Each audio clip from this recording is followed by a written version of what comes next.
From the opinion pages of the Wall Street Journal, this is Potomac Watch. Well, here we go again. We mean it's 2024, but politically we're back at 2020, getting a rematch of the 2020 presidential campaign between Joe Biden and Donald Trump. Both men dominated the primaries on Super Tuesday. Biden won every contest other than a very small vote in the territory of American Samoa, while Donald Trump won everywhere except Vermont, which went to Nikki Haley. Haley responded by suspending her campaign on Wednesday morning without endorsing Trump. But this means it's Trump versus Biden one more time. What did we learn from Super Tuesday and its aftermath about the presidential race to come? Plus, we'll talk about some other notable election results from around the country. So Trump was the big winner everywhere, but Vermont, let's talk about this a little bit. I think it's a dominant performance, Kim. There's no denying his success here. He ran away with the primaries. Haley only won 2 contests, Vermont and the District of Columbia. Leads me to the question, was it possible in retrospect for anyone to have beaten Trump this year, since he ran in many ways to the average Republican voter as an incumbent? Yeah, I think in retrospect, a lot of us who were wondering if we wouldn't have more of a competitive primary are now wondering if, in fact, the die was not cast in the beginning, especially given this dominant performance. And we should give him due. Look, this is not just an incredibly strong Super Tuesday victory, but this is one of the strongest primary performances, at least in the Republican Party, maybe in either party in modern history, just in terms of the numbers. And given that you started with 14 different players on the field, and given that a lot of them got out fairly quickly. So you did end up with a one-on-one race, which many of us had said, oh, if you just get to a one-on-one race, you'll have a competition.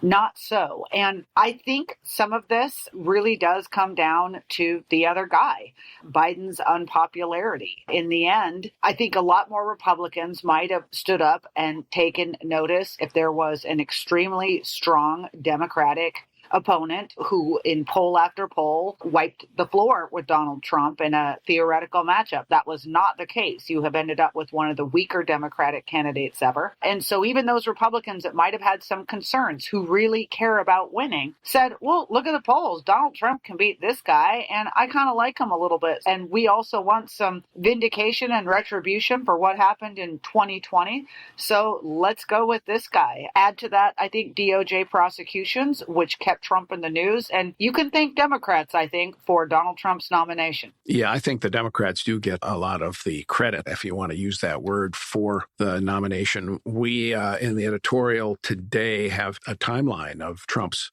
polling.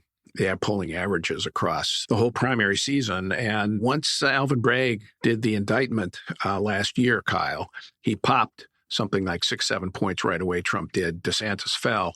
And he kind of went from there. And each of the successive indictments might have been a quick dip, but then it was back right away, rising again. Yeah, that's undeniably true that these indictments have rallied Republicans to his cause. And I agree with you that in retrospect, Trump running sort of as an incumbent, reminding people of his record, particularly on the economy, low inflation, low unemployment, rising wages, is an appealing message given the inflation and the wage erosion that people have seen in their paychecks when they go to the grocery store over the past years.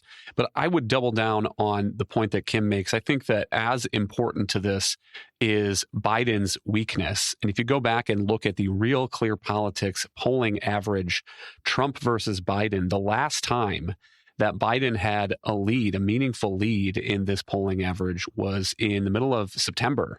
And so that was months after the indictments had already come down and been built into the polling, the Republican polling on Trump. And if you look at it in recent days, Trump is up in the polling average by about 2 points.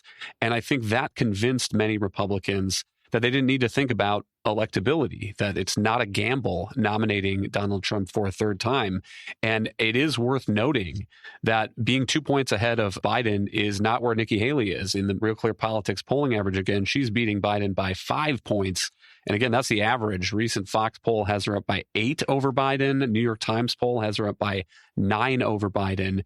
And so I do wonder if you had an incumbent Democrat who was a little bit younger, a little bit stronger, a little bit more vigorous, and that polling spread were different. If Biden were neck and neck with Trump or beating him by 1 point and Haley were up by 2 or 3, whether that would have changed any of these outcomes. Well, interesting counterfactual, but water under the bridge at this point. Republicans have decided that electability is not their primary concern. They want to go with a former president who at least has the experience of being in the Oval Office.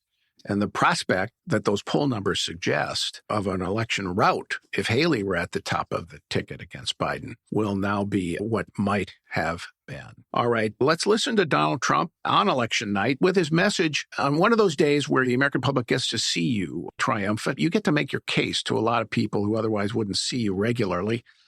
Let's hear what he had to say. We've watched our country take a great beating over the last 3 years. And nobody thought a thing like this would be possible. We wouldn't have Russia attacking Ukraine. We wouldn't have Israel being attacked. Iran, as you know, was broke. When I was running things, they were broke. They didn't have money for Hamas. They didn't have money for Hezbollah. We had no inflation. Inflation is destroying the middle class. It's destroying everything. Inflation, if you look back over the history, hundreds of years back, inflation is called a country buster. And that's what it's doing to our country. What's happened with inflation has been unbelievable. A lot of people say, a lot of experts have said the stock market's the only thing that's doing well, and that's doing well because our poll numbers are so much higher than Joe Biden's. Well, another comment that the president made was an extended riff on immigration and open borders. Kim, that struck me a couple of things about his remarks. One, this is a version of American Carnage, the theme from his first inaugural, how America's going to hell and it's horrendous. And that's going to be a big part of his argument, what has happened under Biden. Then the other part of his remarks last night were, remember, when I was here, we did so much better on energy. We did so much better on immigration control. We did so much better. There were no wars. The economy was better. So he's contrasting his record with Biden's, but nothing about the future in there. Nothing about the future except the future will be like the past you had with me in the first term. Well, we were talking about Joe Biden and how his own weakness likely helped Trump with his potential nomination. But I think you can say the same thing with regards to the theme that he's now pursuing, as you just laid it out. Remember 2016, Make America Great Again. He was saying that we were in a dark period because of Obama. He is back with the same theme again, only this time Biden's made it so easy for him. He can say, look, here's how things were before when I was there, and here's how things are now. Do your compare and contrast and see which one you prefer. I agree with you. He's not looking toward the future. I think it would help his campaign if he did. But at the moment, he does not feel the need to because Biden has made this pretty easy. And look, people do go back. I mean, in general, if you're just talking about energy prices, if you're talking about your ability to go buy groceries, if you're talking about relative safety and whether there's crime on the street, nobody was looking at the pictures that we're seeing right now at the border. And so for a lot of Americans, they may have some unease with Donald Trump, his leadership style. But on their day-to-day questions, I think that's a valid approach that he's taking to say, are things better now than they were then? And most people's answer is no, and they know what things were like with him. All right, we're going to take a break, and when we come back, we'll listen to Nikki Haley as she pulls out of the race, suspends her campaign on Wednesday, and the prospects of unity for the Republican ticket when we come back.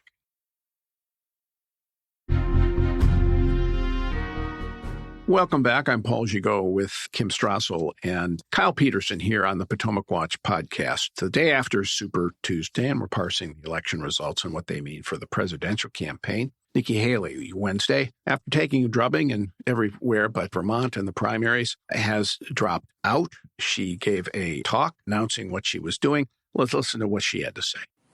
I am filled with the gratitude for the outpouring of support we've received from all across our great country. But the time has now come to suspend my campaign. I said I wanted Americans to have their voices heard. I have done that. I have no regrets. And although I will no longer be a candidate, I will not stop using my voice for the things I believe in. It is now up to Donald Trump to earn the votes of those in our party and beyond it who did not support him. And I hope he does that. At its best, politics is about bringing people into your cause, not turning them away. And our conservative cause badly needs more people. Well, interesting. She did not endorse Donald Trump. She basically challenged him, Kyle, to say, you have to reach out to make the gesture to unify the party. Trump mentioned unity. We will have unity in his remarks on Tuesday evening. But he didn't mention Haley. He didn't mention how he would do that. There was no gesture there of reaching out. But Haley responds and says, look, if you want unity, it's going to be up to you as the triumphant winner to reach out, which I think is smart because my view is that Trump needs her voters to win. Without question, the mega majority that he has in the GOP is not enough to win a general election. He shoots through in every single exit poll and other polls. And he needs to reach out to her. And I think it's a pretty shrewd stance by Haley. Sure. It remains a very closely divided country. And remember, the 2020 election was decided by several tens of thousands of votes in 3 states. And maybe Donald Trump will make that turn sometime as we get nearer to the general election and try to win back some of those Republicans who didn't vote for him in 2020 and have been voting for Nikki Haley. But he seems unwilling to do that, at least for now. Here is his Truth Social post on Wednesday. Nikki Haley got trounced last night in record-setting fashion, saying that much of her money came from radical left Democrats, as did many of her voters. I hope she stays in the race and fights it out into the end. It is classic Trump. And the person who is taking your advice, interestingly, is Joe Biden. Here's what he said on Wednesday. Donald Trump made it clear he doesn't want Nikki Haley supporters. I want to be clear. There is a place for them in my campaign. But of course, the problem there is President Biden has seemed unwilling to move to the center on any issue at all and try to moderate himself in a way that would attract swing voters and independent voters, in part because he has his own troubles on the left side of his party. We can maybe talk a little later about the uncommitted votes in the Democratic primary on Super Tuesday. And so it does leave this question of you have these two polarizing figures, one in the Republican Party, one in the Democratic Party. Most voters, according to the polling, don't want this rematch to happen. And what are those people going to do in November? Well, that's where the election will probably be decided, Kyle, whether they're independents, self-described independents, Kim, or whether they're former Republicans who are alienated from Trump, say they're not part of the MAGA movement, or Democrats who voted for Biden in 2020 but are upset by the consequences of his economic policies in particular. And I'm thinking of black men and Hispanics who've been moving away from Biden in every poll, largely due to inflation and economic results. And that's who Trump is trying to appeal to. So he's trying to peel those voters off. But if you look at all the exit polls, about 30 to 40% of the Republican voters in the various state primaries said that if Trump is convicted of a felony, that would make him unfit to be president. So what impact does that have if he is convicted? And then a fair chunk of Haley voters say that they won't vote for Trump at all, just can't do it. And as Kyle's quote of Biden's remarks suggested, that's where Biden sees the opening to win. The problem is he's made no policy concessions at all to get them. Yeah, let me give an example just from last night's and yesterday's voting. Everyone's focused on these huge numbers that Trump racked up. And again, give him his due. In Alabama, he got more than 80% of the vote. In Alaska, he got more than 87% of the vote. But dig into the swing states. And my example here is North Carolina. This is going to be a big battleground this coming fall. It was a state that Trump did win in 2020, but barely. It was very narrow. He got about 75% of the primary vote. But go and look, and what you see flashing from those results is that he is having the same trouble and weakness in suburban areas that really hurt him in the midterms in 2018. And in the presidential in 2020. So if you look at those areas around Raleigh and Charlotte, Mecklenburg County, they were very strongly in favor of Haley, or more strongly in favor, and he had trouble there. And then you read those exit polls you talk about, but these from yesterday, Paul, in North Carolina, a majority of Haley voters, and I think this is notable, a majority said that they were voting against Donald Trump, not for her. And overall, in the entire state, a quarter of GOP voters said that they would be dissatisfied if Trump were the nominee. So that's a huge potential turnout problem for Donald Trump come this fall. Now, you can play that up against Joe Biden's obvious weakness, which showed yesterday, too. Kyle mentioned Minnesota. 19% voted uncommitted rather than Joe Biden. In Colorado, 8%. North Carolina, 13% preferred no preference over Joe Biden. So he's got issues as well, too, with his base. But this gets back to my point. I think this is a race to see who can become least unpopular. Yeah, and I'm not sure either one is going to get into the positive column on favorability by the time this is over. They're both competing to see if they can maybe get 40% of the people who actually like them before this thing is over.